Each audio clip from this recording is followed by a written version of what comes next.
to protect their ears. You don't want to live with tinnitus for the rest of your life because you were exposed to a loud noise once.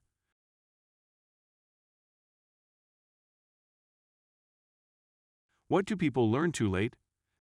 That salary amount is not the entirety of an equation when deciding where to work. You have to take into account the cost of living, commute times, the safety of the nearby area, and the convenience of living in the area. Studies have shown that taking a 20-minute longer commute is as bad for your job satisfaction as a 19% pay cut. On top of that, wealth equals money in, money out. If a new job pays $20K more, but if rent/property prices are $30K more per year, you are taking a pay cut. On top of that, you have to consider your future. You have to move to an undesirable location to work there, crammed in a little apartment where the nearest services are an hour away. What about air quality? What about noise levels? Is this a place where you want to start a family and raise kids? All of those play a factor in determining desirability of a job. I am a firm believer that my job doesn't exist outside the city is a myth.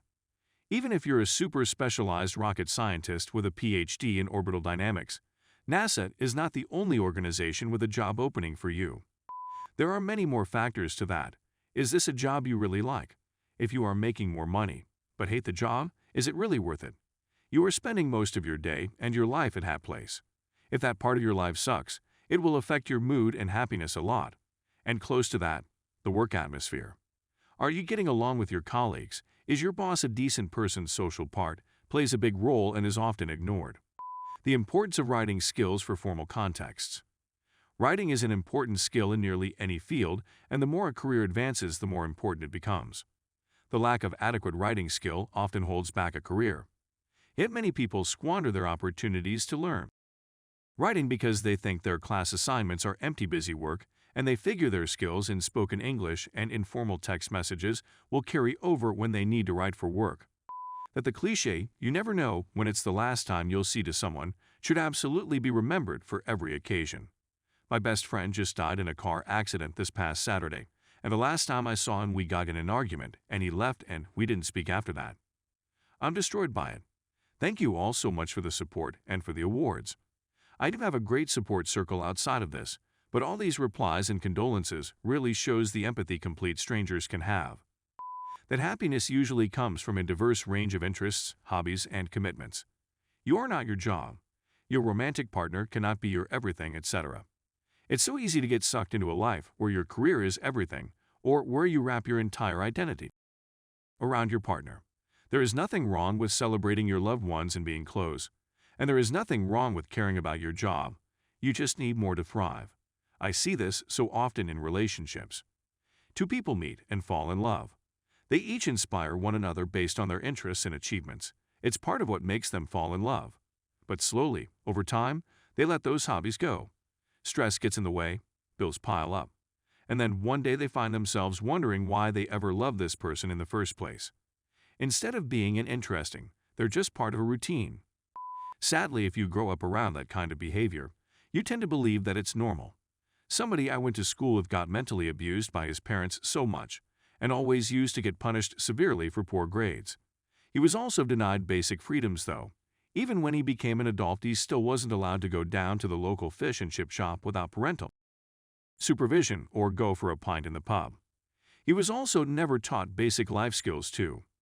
He's in his early 20s and is quite emotionally stunted to say the least. In fact, you'd think he was a teenager if you met him.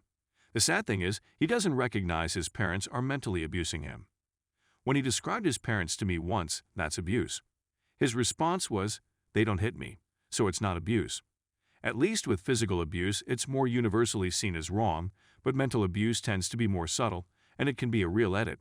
I should mention, he wasn't from India by the way, he was from the UK, which is what made it more odd in my opinion. British families are not normally known for being this strict. I met his parents very briefly once, and they just felt off. I wasn't sure if they were mentally well, to be honest. One of my friend's parents called CPS to their home once, but because there were no signs of physical abuse, CPS didn't bother anymore. That "no" is a complete sentence. Don't get in the habit of auto-launching explanations and defenses. Oftentimes, the people listening will ignore all that anyway and just hear, "But here's an opportunity to dissuade me. Look how hard I'm working to get your approval to say no to you." Mistakes have consequences. Sometimes they are huge consequences, such as a mistake while driving could kill yourself or someone else.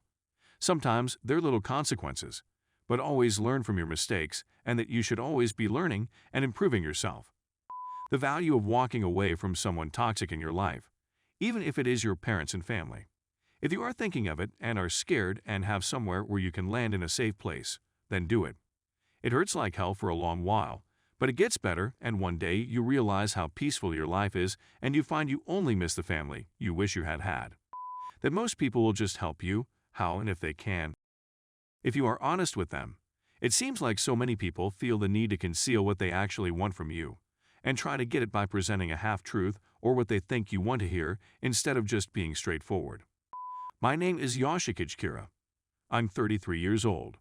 My house is in the northeast section of Morito, where all the villas are, and I'm not married. I work as an employee for the KNU department stores, and I get home every day by 8 p.m. at the latest. I don't smoke, but I occasionally drink. I'm in bed by 11 p.m. and make sure I get 8 hours of sleep, no matter what. After having a glass of warm milk and doing about 20 minutes of stretches before going to bed, I usually have no problems sleeping until morning. Just like a baby, I wake up without any fatigue or stress in the morning. I was told there were no issues at my last checkup. I'm trying to explain that I'm a person who wishes to live a very quiet life. I take care not to trouble myself with any enemies like winning and losing that would cause me to lose sleep at night. That is how I deal with society, and I know that is what brings me happiness. Although, if I were to fight, I wouldn't lose to anyone. Saying I love you or wanting to reach out to your family, friends, and loved ones. But crippling anxiety stops you. You never know when it may be too late to say these things, so be in the moment and live/love in the present authentically. Don't ever think it's okay to talk to yourself in a manner you wouldn't let another human being talk to you. The biggest abuser I ever had in my life was my constant companion, the thoughts in my head. We often take care to choose our words when correcting a child or friend. But if anyone had talked to me the way I talked to me for 30 straight years, I would have murdered them, and probably got away with it too. Be nice to yourself. You're the only you have. Social media can consume your life. It's not all real, and not everyone posting pictures is having a great time, and not every "I love you so much we should catch up" is genuine. Edit. Alright, I had no idea this would blow up.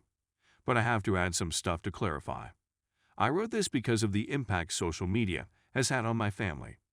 My mom will all the time look at the pictures of her friends and complain and even cry about her own life. It isn't just her, because I know for a fact that everyone in our community thinks the same way. They live to take pictures and show off on Facebook. Someone else I know is wasting money on expensive items when they don't have enough of it, strictly to make a woman jealous on social media. For some people saying that it's not wrong to comment, you are right. There's nothing wrong with positivity under the pictures of girls. It's not okay when it's entirely fake, and if you don't know that someone can comment something nice and still hate your guts, you've got to be new on earth. I've had so many rage-inducing people around me who are obsessed with social media and are letting it ruin their lives that I can't stand it. How to not give about how others see you. Seems simple enough for me now in my 20s, but back in high school, there were many given about how others saw me. Ironically, those people that didn't care how others saw them were often the more respected ones. Edit. Sorry, I should clarify. It's more about how to not give too many, not none at all. This is more about when you worry too much about what you're wearing, only saying what's cool, only being seen with the cool people, only listening to the music that will make you seem cool. If, for example, you are 16 and already on to your 8th boyfriend and all your friends are telling you to focus on other things besides boys, then you definitely should give about what they think.